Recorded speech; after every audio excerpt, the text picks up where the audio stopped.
ಏನು ಸಂಸದೀಯ ಮಂಡಳಿ ಅಲ್ಲಿ ಕೂತ್ಕೊಂಡು ತೀರ್ಮಾನ ಮಾಡಿ ನಮಗೆ ಸೀಟು ಅವ್ರಿಗೆ ಸೀಟು ಅಂತ ಹಂಚಿಕೆ ಮಾಡ್ಕೊಳ್ಳೋಣ. ಅದೆಲ್ಲ ತೀರ್ಮಾನ ಮಾಡೋದು ಇನ್ನೂ 2 ವರ್ಷ ಬಾಕಿ ಇದೆ. ಈಗ ಯಾರು ಅವರು ತೀರ್ಮಾನ ಮಾಡೋಕ್ಕಾಗಲ್ಲ, ನಾವು ತೀರ್ಮಾನ ಮಾಡೋಕ್ಕಾಗಲ್ಲ. ಅದರಿಂದ ನೀವು ಯಾರು ನಮ್ಮ ಕಾರ್ಯಕರ್ತರಿಗೆ ಒಂದು ಧೈರ್ಯ ಹೇಳಿ, ಇದು 2 ವರ್ಷದ ನಂತರ ತೀರ್ಮಾನ ಆಗ್ತಕ್ಕಂಥದ್ದು. ಅಲ್ಲಿವರೆಗೂ ಯಾರು ಏನು ಹೇಳಿದ್ರು ಅದು ಲೆಕ್ಕಕ್ಕೆ ಬರೋದಿಲ್ಲ. ನಾನು ಸಹ ನಿನ್ನೆ ಕ್ಯಾಂಡಿಡೇಟ್ ಅಂತ ಹೇಳಿದ್ರೆ ನಾಳೇನು ಅದು ಲೆಕ್ಕಕ್ಕೆ ಬರೋದಿಲ್ಲ. ಅವತ್ತು ತೀರ್ಮಾನ ಮಾಡ್ಕೊಳ್ಳೋಣ ಅಂತ ಹೇಳಿದ್ದಾರೆ. ಆದರೆ ಯಡಿಯೂರಪ್ಪನವರು BJP ಪಕ್ಷದ ಪರಮೋಚ್ಚ ನಾಯಕರು, ಪ್ರಶ್ನಾತೀತ ನಾಯಕರು, ಹಿರಿಯರು. ಅವರು ರುದ್ರೇಶ ನಾನು ಹೆಂಗೆ ದೇವೇಗೌಡರಿಗೆ ಒಂದು ದತ್ತುಪುತ್ರ ಥರ ಇದ್ದೀನೋ ಅದೇ ರೀತಿ ರುದ್ರೇಶ್ ಸಹ ಯಡಿಯೂರಪ್ಪನವ್ರಿಗೆ ಒಂದು ಫ್ಯಾಮಿಲಿಯಲ್ಲಿ ಅವರು ಒಂದು ಮನೆ ಮಗನ ಥರ ಇದ್ದಾರೆ.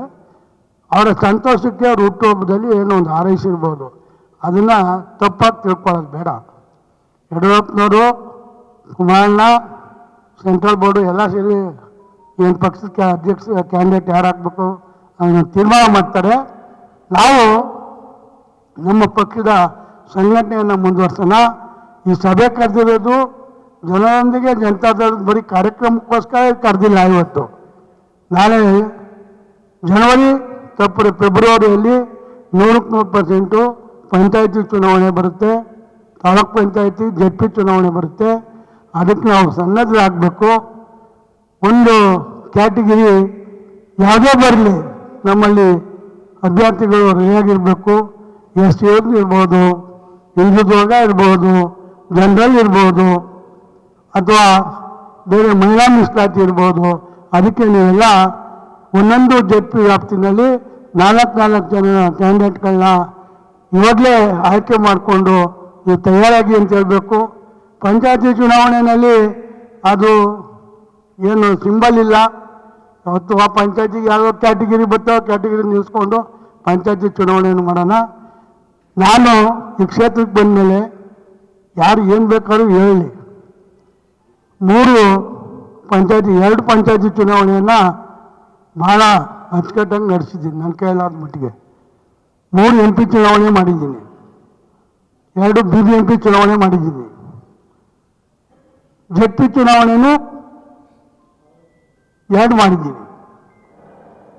ಆದರೆ ನನ್ನ ಕೈಲಾದ ಮಟ್ಟಿಗೆ ನಮ್ಮ ಮುಖಂಡರಿಗೆ, ಕಾರ್ಯಕರ್ತರಿಗೆ ಸಹಕಾರವನ್ನು ನೀಡಿದ್ದೀನಿ. ನಾನು ಸೋತಿದ್ದು ಒಂದೇ ಅಲ್ಲ, ಈ ಚುನಾವಣೆಗಳಿಗೆಲ್ಲ ನಮ್ಮ ಕೈಲಾದಷ್ಟು ಮಟ್ಟಿಗೆ ಖರ್ಚು ವೆಚ್ಚಗಳನ್ನ ಮಾಡಿ ಚುನಾವಣೆ ನಡೆಸಿದ್ದೀನಿ. ಜನ ಚುನಾವಣೆ ಬಂದಾಗ ಖರ್ಚು ಮಾಡೋದೇ ಬೇರೆ, ಡೈಲಿ ದಿನನಿತ್ಯ ಮಾಡ್ತಕ್ಕಂಥ ಖರ್ಚುಗಳೇ ಬೇರೆ. ಅದ್ಯಾವುದನ್ನು ತಡೆಯೋಕ್ಕಾಗೋದಿಲ್ಲ. ನನ್ನ ಕ್ಷೇತ್ರ ಭಾಳ ದೊಡ್ಡ ಕ್ಷೇತ್ರ, 6.5 ಲಕ್ಷ ವೋಟರ್ಸ್ ಇದ್ದಾರೆ. ಜನಸಂಖ್ಯೆ ಅಲ್ಲ, ಜನಸಂಖ್ಯೆ 9 ಲಕ್ಷದ ಮೇಲಿದ್ದಾರೆ. ಇಂಥ ಒಂದು ಕ್ಷೇತ್ರದಲ್ಲಿ ಬೆಂಗಳೂರಿನಲ್ಲಿ ಅವ್ರ ಪ್ರಭಾವಿಗಳು ಎಲ್ಲ ಸವಲತ್ತುಗಳು ಸಿಕ್ಕಿದೆ. ಅವರಿಗೆ ಸಾವಿರಾರು ಕೋಟಿ ಅಭಿವೃದ್ಧಿ ಕಾಮಗಾರಿಗಳು ನಡೀತಾ ಇದೆ. ಎಲ್ಲ ಉತ್ಪನ್ನಗಳು ಬರ್ತವೆ ಅವರಿಗೆ. ನಮ್ಗೆ ಯಾವ್ದು ಬರುತ್ತೆ? ನಮ್ಮ ಸ್ವಂತ ಆಸ್ತಿಯನ್ನು ಮಾರಾಟ ಮಾಡಿ ಇಲ್ಲಿವರೆಗೂ ಚುನಾವಣೆಯನ್ನು ಎದುರಿಸ್ಕೊಂಡ್ಬಂದಿದ್ದೀನಿ. ಯಾಕೆ ಎದುರಿಸ್ಕೊಂಡ್ಬಂದಿದ್ದೀನಿ ಅಂದರೆ ನೀವು ಗಟ್ಟಿಯಾಗಿ ನಾನು ಹಿಂದೆ ನಿಂತಿದ್ದಕ್ಕೆ ಎದುರಿಸ್ಕೊಂಡ್ಬಂದಿದ್ದೀನಿ. ನೀವು ನಿಲ್ಲಿಲ್ಲ ಅಂದರೆ ನಾನು ಓಡೋಗಿ ಮನೆ ಸೇರ್ಕೊಳ್ತಾ ಇದ್ದೆ. ಬರೀ ದುಡ್ಡಿಂದನೇ ಚುನಾವಣೆ ಮಾಡೋಕ್ಕಾಗ್ತದೆ ಅನ್ನೋದನ್ನ ನಾವೆಲ್ಲ ತಲೆಯಿಂದ ತೆಗಿಬೇಕು. ದುಡ್ಡು ಒಂದು ಕಡೆ ಬೇಕಾಗ್ತದೆ ಖರ್ಚು ವೆಚ್ಚಕ್ಕೆ. ಹಾಗಾಗಿ ನಿಮ್ಮ ಜೊತೆಲಿ ನಿಲ್ತೀನಿ. ಎಲ್ಲ ತಾಲೂಕ್ ಪಂಚಾಯತಿ, ZP ಮತ್ತು ಗ್ರಾಮ ಪಂಚಾಯತಿ ಚುನಾವಣೆಗಳನ್ನ ಪಾರದರ್ಶಕವಾಗಿ ಹೋರಾಟವನ್ನು ಮಾಡಿ ಚುನಾವಣೆಯನ್ನು ನಡೆಸೋಣ. ನಿಮ್ಮೆಲ್ಲರ ಸಲಹೆ ಏನಿದೆ ಎಲ್ಲ ವಾರ್ಡ್ ಅಧ್ಯಕ್ಷರು, ಪಂಚಾಯತಿ ವಾರ್ಡ್ ಅಧ್ಯಕ್ಷರು ಮಾಡಿದ್ದು, ಪಂಚಾಯತಿ ವಾರ್ಡ್ ಅಧ್ಯಕ್ಷರುಗಳನ್ನು ಮಾಡಿದ್ದು ಸಕ್ರಿಯವಾಗಿ ಪಾಲ್ಗೊಳ್ಳಿಲ್ಲ. ಇವಾಗ ಎಷ್ಟೋ ಜನ ಅಧ್ಯಕ್ಷರಿದ್ದಾರೆ, ಬಿಟ್ಟು ಹೋಗಿದ್ದಾರೆ. ನಾನು ನಿನ್ನೆ ಫೋನ್ ಮಾಡಿ ಹೇಳಿದ್ದೀವಿ, ಕೆಲವರು ಅದ್ರ ಬಗ್ಗೆ ಗಮನನೇ ಹರಿಸಲಿಲ್ಲ. ಏನು ಮಾಡೋದು? ಮಾಡಿ ಆಗ್ತದೆ, ಎಲ್ಲರೂ ಸಂಘಟನೆ ಮಾಡ್ತಾರೆ ಅಂತಾರೆ. ಮಾಡಬೇಕಾದ್ರೆ ಇಚ್ಛಾಶಕ್ತಿ ಬೇಕು. ಅವ್ರಿಗೂ ಸ್ವಲ್ಪ ಖರ್ಚು ವೆಚ್ಚ ಆಗ್ತದೆ. ಆ ಖರ್ಚು ವೆಚ್ಚ ಯಾವ್ದಾದ್ರು ಅಧಿಕಾರ ಇದ್ದರೆ ಆಟೋಮೆಟಿಕ್ ಬರೆಸ್ಬೋದು.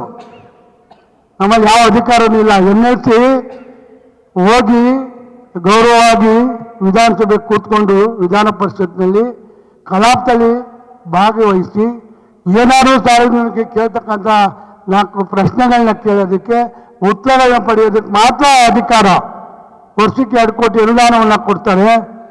ಅದರಲ್ಲಿ MLAಗಳು ನಾನು ನಿಮ್ಮನ್ನು ಆಯ್ಕೆ ಮಾಡಿರೋದು ನಮ್ಮ ಕ್ಷೇತ್ರಕ್ಕೆ ಅವರ ಅನುದಾನದಲ್ಲಿ ದೇವಸ್ಥಾನಗಳಿಗೆಲ್ಲ ಕೊಡೋಕ್ಕೆ ಬರೋದಿಲ್ಲ. MLAಗಳ ಅನುದಾನದಲ್ಲಿ ನಮ್ಮ ಅನುದಾನದಲ್ಲಿ ಎಂಟರ್ ಸ್ಟೇಟಲ್ಲಿ ಎಲ್ಲಿ ಬೇಕಾದ್ರೂ ದೇವಸ್ಥಾನ ಕೊಡ್ಬೋದು. ಅದರಿಂದ ಅವ್ರು ಬೇಡಿಕೆ ಇಡ್ತಾರೆ. ಇಲ್ಲಿ ನನ್ನದೇ ಆದಂಥ ಒಂದು ಕ್ಷೇತ್ರ ಇದೆ, 4 ಸರಿ ಸೋತಿದ್ದೀನಿ.